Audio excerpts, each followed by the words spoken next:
सड़क पर मार्च करते ये लोग किसी सेना के जवान नहीं बल्कि उग्र इस्लामिक संगठन पीएफआई अर्थात पॉपुलर फ्रंट ऑफ इंडिया के सदस्य हैं। पीएफआई के सदस्यों को सड़कों पर यूं परेड करता देख आज से ठीक 100 साल पहले सन 1921 में केरला के मालाबार में मुसलमानों द्वारा किए गए हिंदुओं के नरसंहार अर्थात मालाबार हत्याकांड की दर्दनाक यादें ताजा हो जाती हैं। उस समय भी मुसलमानों की हथियारबंद फौज इसी प्रकार केरला की सड़कों पर परेड किया करती थी।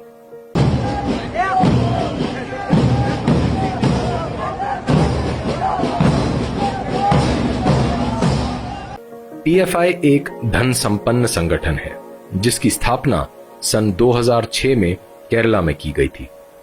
भारत के विभिन्न राज्यों में पहले से काम कर रहे इस्लामिक संगठनों केरला के नेशनल डेवलपमेंट फ्रंट, कर्नाटका के कर्नाटका फोरम फॉर डिग्निटी और तमिलनाडु के मनिता नीति पसराई को मिलाकर पीएफआई की स्थापना की गई थी। बाद में 2009 में गोवा के सिटीजन्स फोरम, राजस्थान के community social and educational society, Paschim Bangal के नागरिक अधिकार सुरक्षा समिति, मणिपुर के लिलोंग सोशल फोरम और आंध्र प्रदेश के एसोसिएशन फॉर सोशल जस्टिस का भी विलय पीएफआई में करके इसे बृहद रूप दे दिया गया था।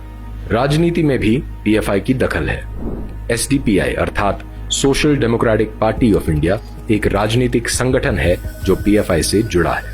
पीएफआई की स्थापना के बाद से ही देश विरोधी एवं आतंकवादी घटनाओं में बार बार पीएफआई का नाम सामने आता रहता है। 2006 में भारत सरकार द्वारा प्रतिबंधित कर दिए जाने पर इस्लामिक आतंकवादी संगठन सिमी अर्थात students Islamic movement of India के अधिकांश सदस्य पीएफआई में शामिल हो गए थे।